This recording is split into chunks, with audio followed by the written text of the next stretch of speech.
కుంభమేళా 12 సంవత్సరాలకొకసారి జరిగే మహా ఆధ్యాత్మిక పండుగ. అద్భుతమైన ఆధ్యాత్మిక సమ్మేళనం. కోట్లాది మంది ఆధ్యాత్మికవేత్తలు, భక్తులు, జిజ్ఞాసువులు, ముఖ్యంగా సాధువులు, అఘోరాలు, నాగసాధువులు తరలివచ్చే మహా సమ్మేళనం కుంభమేళా. ఈ ఆధ్యాత్మిక సమ్మేళనానికి మరింత వన్నె చేకూర్చేది నాగసాధువులే.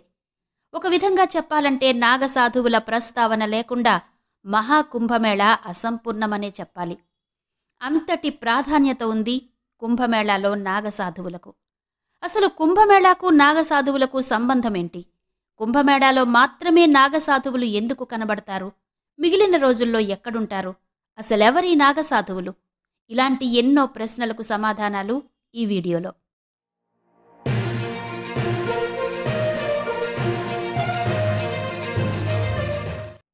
కుంభమేళాలో ప్రత్యేక ఆకర్షణ నాగసాధువులు. కుంభమేళాలో తప్ప మిగిలిన రోజుల్లో బయటి ప్రపంచానికి కనబడని ఈ నాగసాధువులను చూడడానికి, వారి ఆశీర్వాదం తీసుకోవడానికి భక్తులు చాలా తపిస్తారు. సరే, ఇదంతా అసలెవరి నాగసాధువులు? ఎలా ఏర్పడ్డారు? నాగసాధువుల పుట్టుపూర్వోత్తర చరిత్రేంటి? సనాతన ధర్మాన్ని పరిరక్షించడం కోసం ఆవిర్భవించిన ఒక ప్రత్యేక వర్గమే ఈ నాగసాధువులు. హిందూ ధర్మానికి జగద్గురు ఆదిశంకరాచార్యులు వారు ఏర్పాటు చేసిన సైనిక వ్యవస్థే ఈ నాగసాధువులు అని చరిత్ర చెబుతోంది. శతాబ్దాల క్రితం ఒక సమయంలో దేశంలో వివిధ అన్యమతాలు ప్రాబల్యం పెంచుకుని హిందూ సంస్కృతిని నాశనం చెయ్యడం, హిందూ ఆలయాలను ధ్వంసం చెయ్యడం, హిందువుల మీద దాడులు లాంటి విధ్వంసక కార్యక్రమాలు ముమ్మరంగా జరుగుతుండేవి. ధార్మిక పరిస్థితులు అల్లకల్లోలంగా, అస్తవ్యస్తంగా ఉంటున్న రోజులు.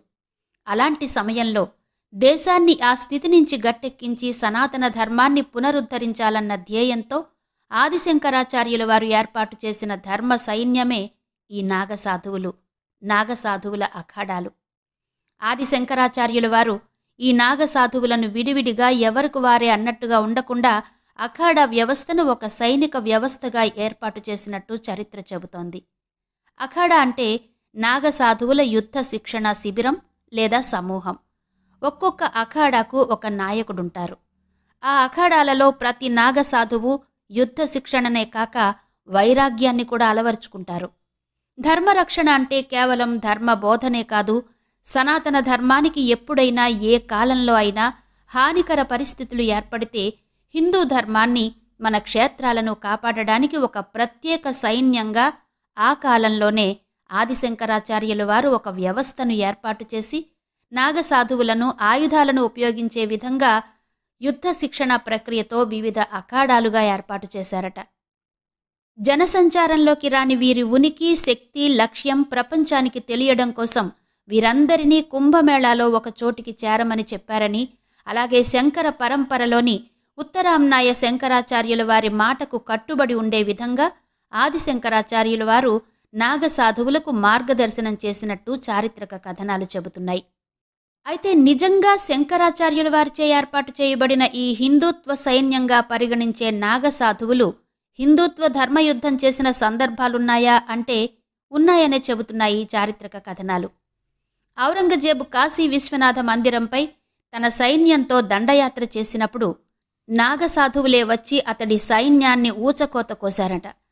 ఇక నాగసాధువుల ఎదురుదాడికి తట్టుకోలేక భయపడి ఔరంగజేబు కాశీ విశ్వనాథ మందిరంపై దాడిని కొన్నేళ్లపాటు ఆపేసుకున్నాడని, అలాగే అక్బర్ కాలంలో కూడా అక్బర్ సైన్యం హిందూ పూజారులను, సాధువులను చంపడం తెలిసి అప్పటి ఉత్తరాంనాయ శంకరాచార్య జగద్గురుల వారి సూచన మేర అద్వైత గురువులైన మధుసూదనానంద సరస్వతి స్వామివారు అక్బర్ సభకి వెళ్లి ఈ హింసను ఆపమని కోరితే అక్బర్ నిరాకరించాడని, దాంతో స్వామివారు నాగసాధువులకు కబురు పంపితే వారొచ్చి అక్బర్ సైన్యాన్ని అతి క్రూరంగా ఖండఖండాలుగా నరికేశారని, దాంతో అక్కడి ప్రాంతీయ ముస్లింలు కొన్ని తరాల పాటు, వందల ఏళ్ల పాటు హిందువుల జోలికి పోలేదని కూడా కొన్ని గ్రంథాలు చెబుతున్నట్టు పెద్దల మాట. అలాగే టిప్పు సుల్తాన్, అలాగే షాజహాన్ సైన్యం కూడా హిందూ సాధువులు, హిందూ క్షేత్రాల జోలికి వచ్చి ఈ నాగసైన్యంతో సంహరించబడ్డారని కూడా చరిత్ర. ఇక ఈ ఆధునిక కాలంలో కూడా 2020లో కూడా మహారాష్ట్రలో 2 సాధువులను హిందూ ద్వేషులు హత్య చేస్తే నాగసాధువులు మహారాష్ట్ర ప్రభుత్వానికి వెంటనే ఈ సమస్య పరిష్కరించమని, లేకపోతే త్వరలో తామే వచ్చి పరిష్కరించవలసి వస్తుందని తమ మాటగా తెలిపారని, దానికి ఆ రాష్ట్ర ప్రభుత్వం వెంటనే స్పందించి చర్యలు మొదలుపెట్టడం జరిగిందని వార్తలు విన్నాం. ఇలా శంకరాచార్యుల వారిచే ఏర్పాటు చేయబడిన నాగసాధువుల వ్యవస్థ నిరంతరం సనాతన ధర్మ పరిరక్షణ కోసం పాటుపడే ధర్మ పరిరక్షణ సైన్యం. ఇక కుంభమేళాలో నాగసాధువుల పాత్ర విషయానికి వస్తే, కుంభమేళా ఆమ్నాయ జగద్గురు శంకరాచార్యుల వారి పూజతో ప్రారంభమవుతుందట. తరువాత కుంభమేళా స్నానాలవుతాయి. అప్పుడక్కడ నాగసాధువులు, అఖాడాలు శంకరాచార్యుల వారికి గౌరవ వందనం చేసి, మేము దేశం లోపలికి వచ్చి మా సైన్యంతో పనిచేయవలసిన పరిస్థితి ఏమైనా ఉందా, ఆజ్ఞ ఇవ్వండి అని అడుగుతారట.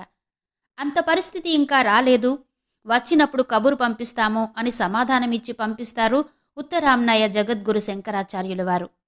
సరేనని శంకరాచార్యుల వారికి గౌరవ వందనం చేసి, మీ ఆజ్ఞ కోసం ఎదురు చూస్తుంటామని చెప్పి వెడతారట నాగసాధువుల అఖాడాలు. హిందూ ధర్మాన్ని రక్షించడం పరమావధిగా ఎప్పుడూ శివనామస్మరణతో జీవించే ఈ నాగసాధువులు మంత్రాలతో పాటు అస్త్రశస్త్రాలను ఎలా ఉపయోగించాలి అన్న విషయంలో కూడా కఠినమైన శిక్షణ పొందుతారు. ఆనాడు హిందూ దేవాలయాల మీద జరిగే దాడిని వీరు క్రమక్రమంగా అడ్డుకుంటూ వచ్చారు. కొన్నిసార్లు అన్యమతస్థుల దాడుల నుండి తమను కాపాడమని ఆనాటి రాజులు నాగసాధువులను వేడుకునేవారట.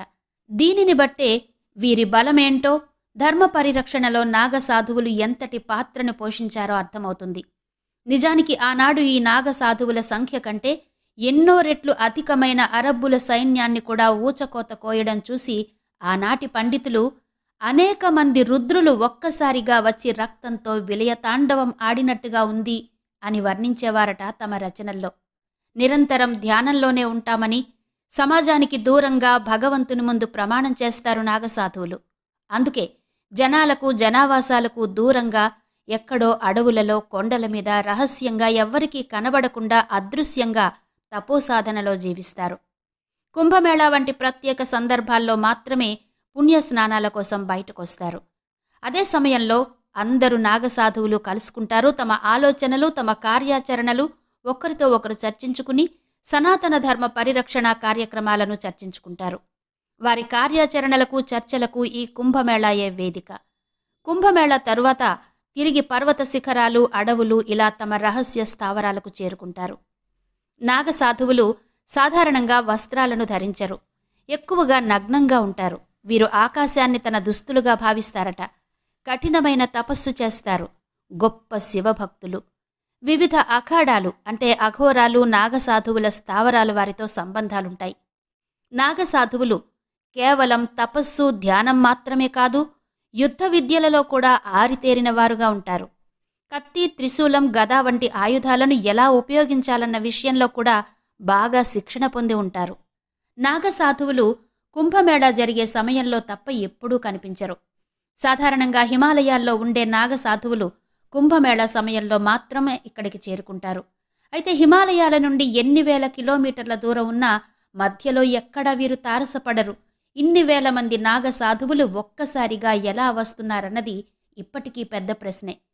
కుంభమేళా ప్రారంభంలో వీరి పవిత్ర స్నానాలు పుణ్యజలాలకు మరింత పుణ్యాన్ని ఆపాదిస్తాయని చాలామంది నమ్ముతారు. నాగసాధువులుగా ఏర్పడడానికి కఠోరమైన శారీరక శ్రమతో కూడిన సైనిక శిక్షణతో పాటు జ్ఞానాన్ని, వైరాగ్యాన్ని కూడా అలవర్చుకుంటారు. పరిపూర్ణమైన శారీరక, మానసిక దృఢత్వం పొందినవారే నాగసాధువులుగా మారగలరు. హిందుత్వ సైన్యంగా పరిగణించే నాగసాధువులు హిందుత్వ ధర్మరక్షణకు కట్టుబడి ఉంటారు. తమకు తామే పిండ ప్రదానం చేసేసుకుని జీవన్ముక్తులుగా భావించేటంత వైరాగ్యాన్ని పొందుతారంటే ఆశ్చర్యం కలుగుతుంది. ఇంద్రియ నిగ్రహంతో శరీరంపై దుస్తులను కూడా ధరించకుండా తలకు జటలు, రుద్రాక్షధారణతో సాక్షాత్తు రుద్రునిగా భాసిల్లే హిందూ సైన్యం నాగసాధువులు. ఇవి నాగసాధువుల ఆవిర్భావ చరిత్ర, కుంభమేళాలో వారి పాత్ర. మరో ఆధ్యాత్మిక విశేషంతో మళ్ళీ మీ ముందుంటాను. అంతవరకు సెలవు. నమస్తే.